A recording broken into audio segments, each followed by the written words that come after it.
Assalamualaikum, hai Besti. Welcome to my YouTube channel. Assalamualaikum warahmatullahi wabarakatuh. Sebelumnya, perkenalkan saya Dina Latifah. Tadi udah ada ya di pembukaan. Baik, di sini saya akan menjelaskan tentang bentuk-bentuk plagiasi dan cara menghindarinya. Dibuat oleh Dina Latifah, mahasiswa S1 Kebidanan Universitas Paletehan. Di sini ada table of contents. Yang pertama itu ada definisi plagiasi, bentuk-bentuk plagiasi, penyebab terjadinya plagiarisme atau plagiasi, pencegahan dan penanggulangan plagiarisme, dan sanksi yang diberikan. Baik, di sini ada definisi plagiasi. Definisi plagiasi atau plagiarism oleh Oxford English Dictionary adalah sebuah tindakan penculikan karya seseorang dan mengakuinya sebagai karyanya sendiri yang dirangkum oleh Faizuddin Harliansyah. Pada materi plagiasi oleh Eko A. Arianto, plagiat adalah perbuatan secara sengaja atau tidak dalam memperoleh kredit atau nilai untuk suatu karya dan mengutip sebagian atau seluruh karya pihak lain yang diakui sebagai karyanya tanpa menyatakan sumber memadai. Kemudian ada pada materi plagiasi oleh Eko A. Arianto lagi, plagiator adalah seseorang atau sekelompok pelaku plagiat untuk diri sendiri atau untuk kelompok maupun suatu badan organisasi. Kemudian di sini dalam Peraturan Menteri Pendidikan Nasional Nomor 17 Tahun 2010 tentang pencegahan dan penanggulangan plagiat di perguruan tinggi, yaitu plagiat itu adalah perbuatan secara sengaja atau tidak sengaja dalam memperoleh atau mencoba memperoleh kredit atau nilai untuk suatu karya ilmiah dengan mengutip sebagian atau seluruh karya dan atau karya ilmiah orang lain tanpa menyatakan sumber secara tepat dan memadai. Jadi garis besarnya plagiasi atau plagiarism itu adalah mengambil karya orang lain tanpa menyatakan sumbernya secara tepat, gitu ya. Lalu kemudian di sini ada bentuk-bentuk plagiasi. Dalam penelitian Faizuddin Harliansyah pada tahun 2013 dari E. dan C. Cate menemukan 10 jenis plagiarism atau plagiasi dalam surveinya, yaitu yang pertama secondary source, memanfaatkan sumber sekunder atau literatur review. Jadi di sini itu peneliti memanfaatkan sumber sekunder yang dibacanya, namun ia hanya mengambil sumber primer saja tanpa memberikan informasi tentang sumber sekunder tersebut. Lalu kemudian ada invalid source, peneliti memberikan informasi yang salah atau tidak memadai terhadap sumber referensi yang digunakannya.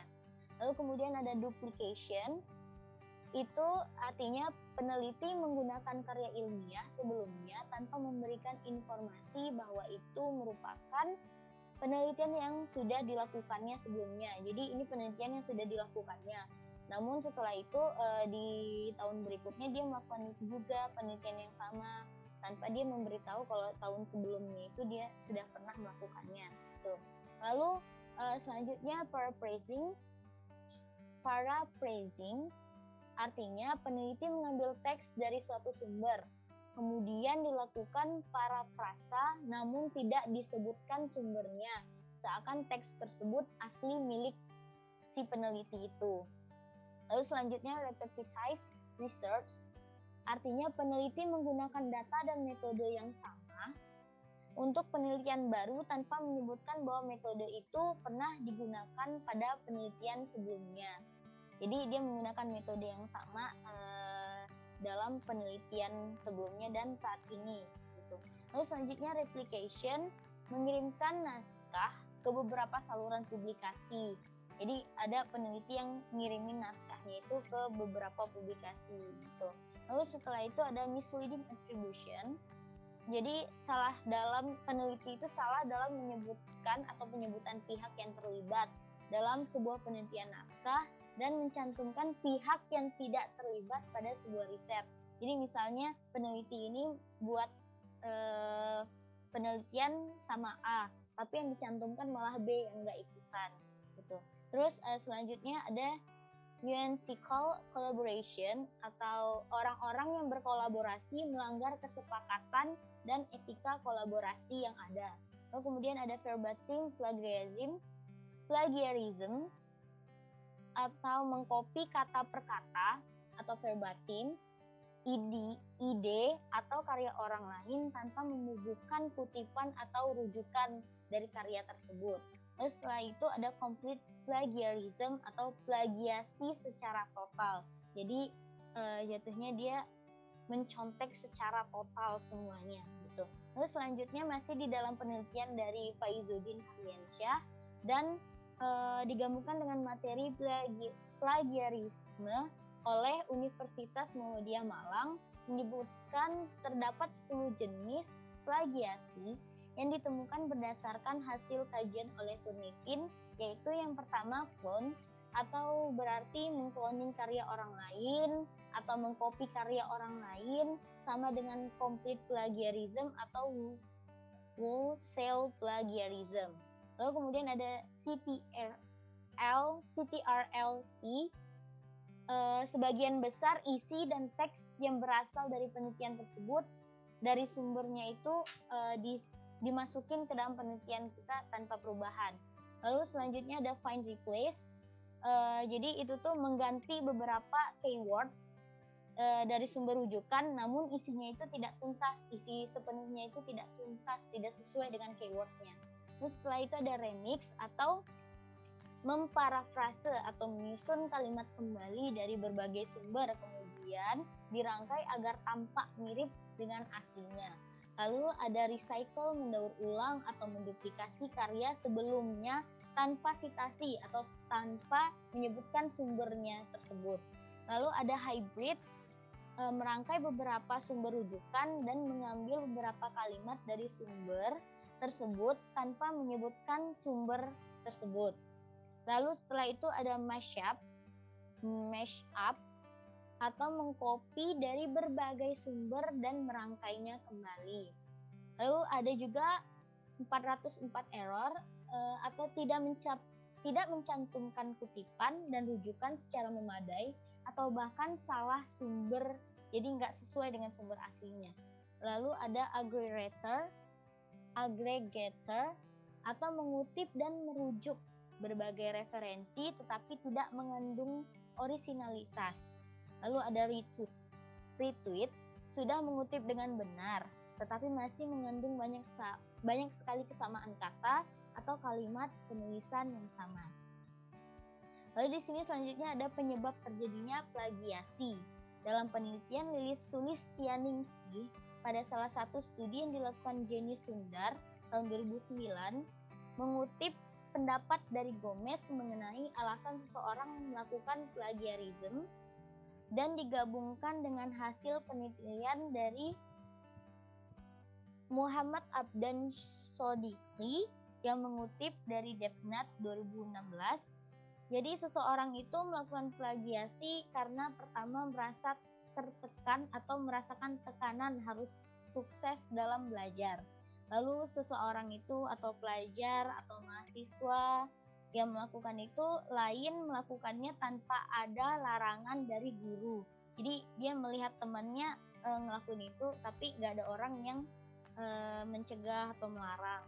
Lalu masyarakat tidak terlalu peduli dengan etika, kemudian menganggap bahwa tidak merugikan orang lain tidak masalah, lalu tergoda karena kemudahan teknologi yang ada, kemudian kurang percaya diri dan keterampilan menulis yang kurang memadai, lalu kurangnya pemahaman dan kesadaran diri yang ada.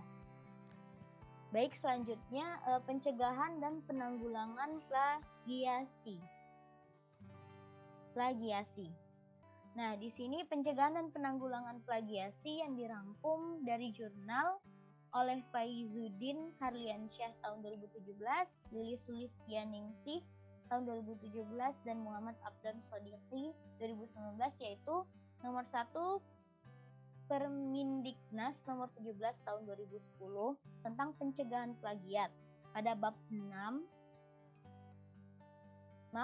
4 pasal 6 disebutkan pimpinan perguruan tinggi mengawasi pelaksanaan kode etik yang ditetapkan oleh Senat Perguruan Tinggi. Pimpinan perguruan tinggi menetapkan dan mengawasi pelaksanaan gaya selingkung untuk setiap bidang. Kemudian pimpinan perguruan tinggi secara berkala mendiseminasikan kode etik. Kemudian pada pasal 7 masih di Permendiknas nomor 17 tahun 2010, setiap karya ilmiah ditandatangani penyusun bahwa bebas plagiat, dan jika ditemukan plagiat, penyusun bersedia menerima sanksi di kemudian hari. Lalu pimpinan perguruan tinggi mengunggah karya melalui portal Garuda atau portal yang ditetapkan oleh Direktur Jenderal Pendidikan Tinggi. Lalu di sini yang nomor 2, meningkatkan kejujuran diri dan pengakuan, meningkatkan peran pendidik dalam mencegah plagiarisme. Dikutip dari Indrianto tahun 2012. Nah, pada pencegahan dan penanggulangan plagiasi itu sebenarnya bisa kita cek juga di aplikasi software gitu. Di sini beberapa contoh aplikasi software yang sudah dirangkum dibahas dalam penelitian Sulistianingsih, yaitu yang pertama aplikasi Turnitin. Aplikasi ini berbayar dan dikembangkan oleh Universitas California Berkeley melalui perusahaan ePartDip. Lalu kemudian ada aplikasi WeCoffeeFind. Ini aplikasinya gratis melalui situs internet yang dibuat oleh Bob Bloomfield, seorang profesor fisika Universitas Virginia, Amerika Serikat. Lalu di sini ada aplikasi Viper, mengecek naskah online atau database sendiri dengan sistem operasi Windows. Dan ada Article Checker, memanfaatkan mesin pencari Google dan Yahoo. Di sini ada sanksi yang akan diberikan jika diketahui suatu karya tersebut terdapat plagiasinya. Nah, pertama pada materi plagiarisme oleh Universitas Muhammadiyah Malang dijelaskan sanksi pada Undang-Undang Nomor 20 Tahun 2003 tentang Sistem Pendidikan Nasional pasal 25 ayat 2 dan pasal 70. Yang pertama, pada pasal 25 ayat 2, lulusan perguruan tinggi yang karya ilmiahnya digunakan untuk memperoleh gelar akademik, profesi atau vokasi terbukti merupakan jiplakan, maka seseorang tersebut akan dicabut gelarnya. Lalu kemudian pada pasal 70, lulusan yang karya ilmiah yang digunakannya untuk mendapatkan gelar akademik, profesi atau vokasi sebagaimana dimaksud dalam pasal 25 ayat 2 terbukti merupakan jiplakan akan dipidana dengan pidana penjara paling lama 2 tahun dan atau pidana denda paling banyak 200 juta rupiah.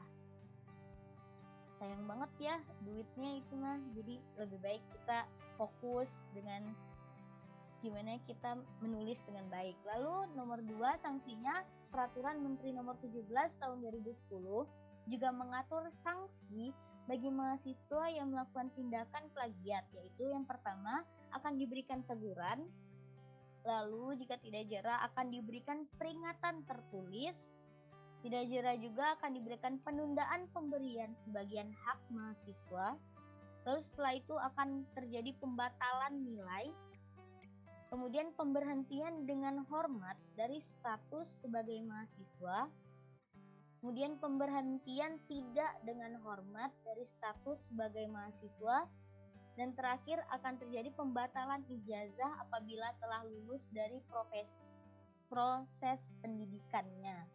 Lalu juga diatur dalam Peraturan Menteri Nomor 17 Tahun 2010, sanksi pada dosen atau peneliti atau tenaga kependidikan jika diketahui sudah melakukan tindakan plagiat atau plagiasi, yaitu yang pertama akan diberikan teguran, kemudian akan diberikan peringatan tertulis, jika tidak dijera juga penundaan pemberian hak dosen, peneliti, tenaga pendidikan, kemudian penurunan pangkat dan jabatan akademik atau fungsional, kemudian ada pencabutan hak untuk diusulkan sebagai guru besar atau ahli peneliti utama bagi yang memenuhi syarat, jadi seharusnya naik, malah dicabut haknya. Lalu kemudian ada pemberhentian dengan hormat, Setelah itu ada pemberhentian tidak dengan hormat. Lalu yang terakhir ada pembatalan ijazah yang diperoleh dari perseroan terbatas. Nah, di sini bisa lihat dari materi-materi yang tadi saya sebutkan, yang saya jelaskan, ini merupakan daftar referensi yang saya gunakan untuk membuat materi ini. Okay guys, thank you so much for all attention guys. Hope y'all always healthy and shiny.